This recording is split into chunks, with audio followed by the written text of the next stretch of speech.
ನಾನು ರೀಸೆಂಟಾಗಿ ಕೊಡಗಿಗೆ ಹೋಗ್ತಾ ಇರಬೇಕಾದ್ರೆ ವಿಯಾನು ಮಸಾಲೆ ದೋಸೆ ತಿನ್ನಬೇಕು ಅಂತ ಹೇಳ್ದ.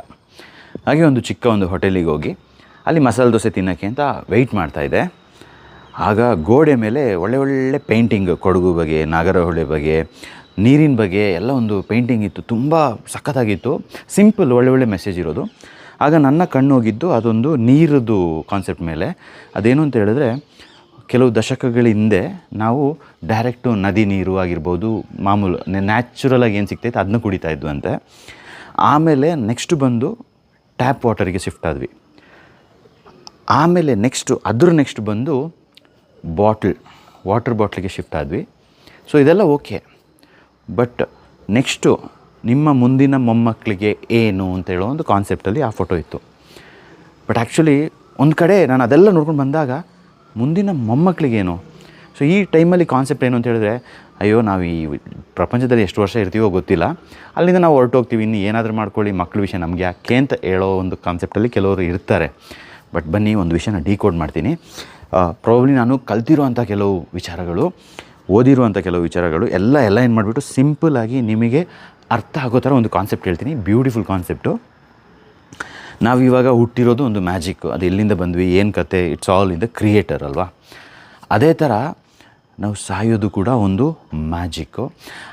ಲೈಫಲ್ಲಿ ಸತ್ತ ಮೇಲೆ ಎಲ್ಲಿಗೆ ಹೋಗ್ತೀವಿ ಅಂತ ನಾವು ಎಲ್ಲ ಬೇರೆ ಕಡೆ ಕಲ್ತಿರ್ತೀವಿ. ಅಲ್ಲಿ ಸ್ವರ್ಗ, ಇಲ್ಲಿ ನರ್ಕ ಅಂತ ಎಲ್ಲ ಹೇಳ್ಬಿಟ್ಟು. ಸೊ ಇವತ್ತು ಡಿಕೋಡ್ ಮಾಡಬೇಕಾದ್ರೆ ಇದನ್ನ ಕ್ಲಿಯರಾಗಿ ಅರ್ಥ ಮಾಡ್ಕೊಳ್ಳಿ. ನಾವು ಸತ್ತ ಮೇಲೆ ವಿ ಹ್ಯಾವ್ 3 ಚಾಯ್ಸಸ್.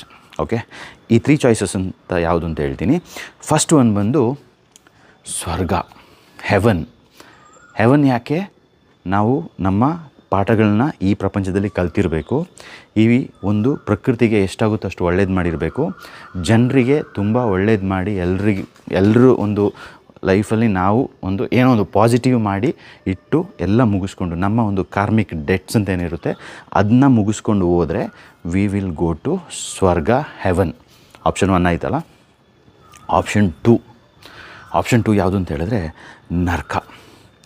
ನರ್ಕಕ್ಕೆ ಯಾಕೆ ಹೋಗ್ತಾರೆ ಅಂತ ಹೇಳಿದ್ರೆ, ಪಾಠ ಕಲ್ತಿಲ್ಲ, ಎಲ್ಲದರಲ್ಲೂ ಎಕ್ಸ್ಪ್ಲಾಯ್ಟೇಷನ್ನು, ಬಿಸ್ನೆಸ್ಸಲ್ಲೂ ಎಕ್ಸ್ಪ್ಲಾಯ್ಟೇಷನ್ನು, ನೇಚರ್ನ ಎಕ್ಸ್ಪ್ಲಾಯ್ಟೇಷನ್ನು, ಜನರಿಗೂ ತೊಂದರೆ, ಪ್ರಾಣಿಗೂ ತೊಂದರೆ, ಎಲ್ಲದಕ್ಕೂ ತೊಂದರೆ ಮಾಡಿ ಆ ಒಂದು ಕೆಟ್ಟ ರೀತಿಯಿಂದ ಸಾಯ್ತಾರಲ್ಲ, ಅವರು ಹೋಗೋದು ನರಕಕ್ಕೆ ಹೋದ್ಮೇಲೆ ಅಲ್ಲಿ ಅಟೆಂಡೆನ್ಸು, ಪನಿಷ್ಮೆಂಟು, ಕಾರ್ಮಿಕ ಎಲ್ಲ ಲಿಸ್ಟ್ ಇರುತ್ತೆ. ಅದನ್ನೆಲ್ಲ ಕೇಳ್ತಾರೆ.